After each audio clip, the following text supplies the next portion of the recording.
ಆ ಊರಿನ ಸುತ್ತಮುತ್ತಲಿನ ಹಳ್ಳಿಗಳ ಜನರಿಗೆ ಆರೋಗ್ಯ ಸಮಸ್ಯೆ ಆದ್ರೆ ಹತ್ತಿರದ ಉಪ ಆರೋಗ್ಯ ಕೇಂದ್ರಕ್ಕೆ ತೆರಳಿ ಚಿಕಿತ್ಸೆಯನ್ನ ಪಡೆದುಕೊಳ್ಳಿ ಅಂತ ಸರ್ಕಾರ ಆರೋಗ್ಯ ಕೇಂದ್ರವನ್ನ ನಿರ್ಮಾಣ ಮಾಡ್ಕೊಳಕ್ ಮುಂದಾಗಿತ್ತು. ಆದ್ರೆ ಕೆಲವೊಂದು ತಾಂತ್ರಿಕ ಸಮಸ್ಯೆಯಿಂದ ಇಲ್ಲಿ ತನಕ ಆಸ್ಪತ್ರೆ ತಲೆನೇ ಎತ್ತಿರ್ಲಿಲ್ಲ. ಈಗ ಎಲ್ಲಿ ತನಕ ಬಂತು ಅನ್ನೋದಕ್ಕೆ ಸಂಬಂಧಪಟ್ಟಂತೆ ಒಂದು ರಿಪೋರ್ಟ್ ಇದೆ, ನೋಡ್ಕೊ ಬರೋಣ. ಅಧಿಕಾರಿಗಳ ಎಡವಟ್ಟು, ಖಾಸಗಿ ಜಮೀನಲ್ಲಿ ಆರೋಗ್ಯ ಕೇಂದ್ರ ನಿರ್ಮಾಣ, ತಾಂತ್ರಿಕ ಸಮಸ್ಯೆಯಿಂದ ಅರ್ಧಕ್ಕೆ ನಿಂತ ಕಟ್ಟಡ ಕಾಮಗಾರಿ. 9 ವರ್ಷದ ಬಳಿಕ ಕಟ್ಟಡ ನಮ್ಮದು ಅಂತ ಮಾಲೀಕರಿಂದ ಗೃಹ ಪ್ರವೇಶ. ಯಾರಿಗೂ ಹೇಳ್ಬೇಡಿ. ಈ ಚಿತ್ರದಲ್ಲಿ ಅನಂತ್ ನಾಗ್, ವಿನಯ್ ಪ್ರಸಾದ್, ಮುಖ್ಯಮಂತ್ರಿ ಚಂದ್ರು ಮತ್ತು ವೈಶಾಲಿ ಕಾಸರವಳ್ಳಿ ಮುಂತಾದವರು ನಟಿಸಿದ್ರು. ಅದರಲ್ಲಿ ಪ್ರಮುಖವಾಗಿ ಯಾರ್ದೋ ಜಾಗದಲ್ಲಿ ತನ್ನ ಜಾಗ ಅಂತ ತಿಳಿದು ಅನಂತನಾಗ್ ಮನೆಯನ್ನ ನಿರ್ಮಾಣ ಮಾಡಿ ಗೃಹ ಪ್ರವೇಶದ ವೇಳೆ ತನ್ನ ಜಾಗ ಅಲ್ಲ ಅಂತ ತಿಳಿದು ಕಕ್ಕಾಬಿಕ್ಕಿಯಾಗಿದ್ರು. ಈ ಸಿನಿಮಾದಂತಾಗಿದೆ ಇಲ್ಲಿನ ಪರಿಸ್ಥಿತಿ. ಸರ್ಕಾರಿ ಅಧಿಕಾರಿಗಳ ಎಡವಟ್ಟಿನಿಂದ ಲಕ್ಷಾಂತರ ರೂಪಾಯಿ ಖರ್ಚು ಮಾಡಿ ಆರೋಗ್ಯ ಕೇಂದ್ರದ ಕಟ್ಟಡವನ್ನ ಪೂರ್ಣ ಮಾಡೋದಕ್ಕೆ ಹೊರಟಿದಂತಹ ಅಧಿಕಾರಿಗಳಿಗೆ ಹಾಗೂ ಗ್ರಾಮ ಪಂಚಾಯಿತಿ ಆಡಳಿತ ವರ್ಗದವರಿಗೆ ಶಾಕ್ ಎದುರಾಗಿತ್ತು.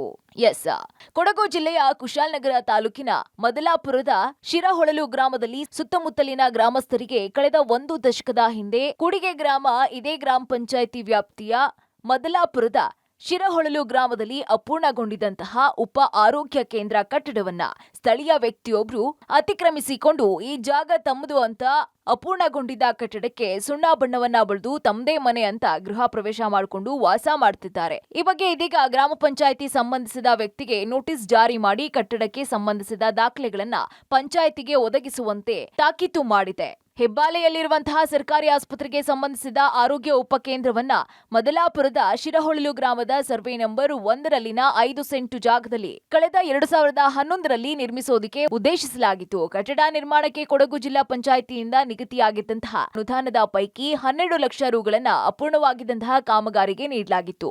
ಬಳಿಕ ಕೆಲ ತಾಂತ್ರಿಕ ಹಾಗೂ ಆಡಳಿತಾತ್ಮಕ ಕಾರಣದಿಂದ ಕಾಮಗಾರಿ ಸ್ಥಗಿತಗೊಂಡಿತು.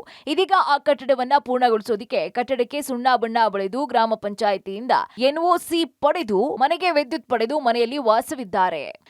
ನಾವು ಹುಟ್ಟಿ ಬೆಳೆದಿರೋದು ಇಲ್ಲೇ ಜಾಗ, ಇಲ್ಲೇ ಮನೆ ಕಟ್ಕೊಂಡು ಇಲ್ಲೇ ಇದೀವಿ. ನಮ್ಮ ತಾಯಿ ಮತ್ತು ನಮ್ಮ ಅಜ್ಜಿ ಕಟ್ಟಿರೋ ಮನೆ. ಇದಕ್ಕೆ ಮೇನ್ ಕಾರಣ ಪಂಚಾಯತಿ ಅಧ್ಯಕ್ಷ ಗಿರೀಶ್ ಅವರೇ ಸರ್ ವೈಯಕ್ತಿಕ ದಿವಸದಿಂದ ಹಿಂಗೆ ಮಾಡ್ತಾವ್ರೆ.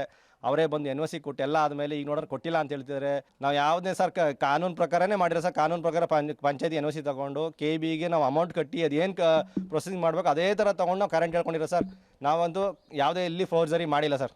ನಮ್ಮ ಜಾಗದಲ್ಲಿ ನಾವು ಕಟ್ಕೊಂಡಿದ್ವಿ ಸರ್. ನಾವು ಹುಟ್ಟಿ ಬೆಳೆದಿರೋದು ಇದೇ ಜಾಗ, ಇದೇ ಊರಲ್ಲಿ ಇದೀವಿ ನಾವು.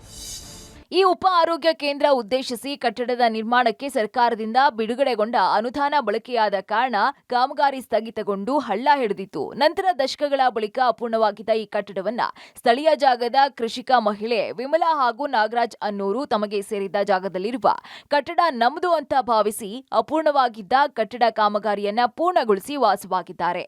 ಈ ಮಧ್ಯೆ ಕಟ್ಟಡಕ್ಕೆ ವಿದ್ಯುತ್ ಸಂಪರ್ಕ ನೀಡುವಂತೆ ಜಾಗದ ಮಾಲೀಕ ನೀಡಿದ ಕೋರಿಕೆಯ ಮೇರೆಗೆ ಕೂಡಿಗೆ ಗ್ರಾಮ ಪಂಚಾಯಿತಿ PDO ಸಂಬಂಧಿಸಿದ ಕುಶಾಲನಗರ ಬೆಸ್ಕಾಂ ಕಚೇರಿಗೆ ಎನ್ಒಸಿ ಪತ್ರವನ್ನ ನೀಡಿದ್ದು, ಇದರ ಆಧಾರದಲ್ಲಿ ಸಂಬಂಧಿಸಿದ ಕೃಷಿಕ ಮಹಿಳೆ ವಿಮಲಾ ಅವರು ವಿದ್ಯುತ್ ಟಿ ಸಂಪರ್ಕವನ್ನ ಪಡ್ಕೊಂಡಿದ್ದಾರೆ.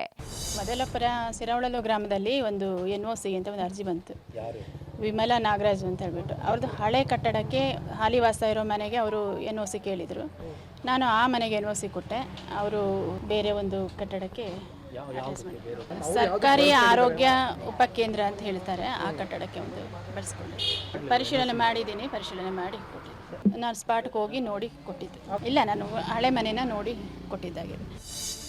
ಆರೋಗ್ಯ ಇಲಾಖೆಯ ಅಧಿಕಾರಿಗಳು ಹಾಗೂ ಗ್ರಾಮ ಪಂಚಾಯಿತಿ ಸದಸ್ಯರು ಈ ಜಾಗ ಉಪ ಆರೋಗ್ಯ ಕೇಂದ್ರಕ್ಕೆ ಸಂಬಂಧಪಟ್ಟ ಜಾಗದಲ್ಲೇ ಕಟ್ಟಡ ನಿರ್ಮಾಣ ಆಗಿದೆಯೋ ಅಥವಾ ಆ ಜಾಗ ಮಾಲೀಕರಿಗೆ ಸಂಬಂಧಪಟ್ಟ ಜಾಗದಲ್ಲಿ ಕಟ್ಟಡ ನಿರ್ಮಾಣ ಆಗಿದೆಯಾ ಅನ್ನೋದನ್ನ ತಹಶೀಲ್ದಾರ್ ಮೂಲಕ ಸರ್ವೆ ಮಾಡಿ ತಾರ್ಕಿಕವಾಗಿ ಅಂತ್ಯ ಹಾಡಬೇಕಾಗಿದೆ. ಮಲ್ಲಿಕಾರ್ಜುನ್, ಪಬ್ಲಿಕ್ ಟಿವಿ, ಮಡಿಕೇರಿ.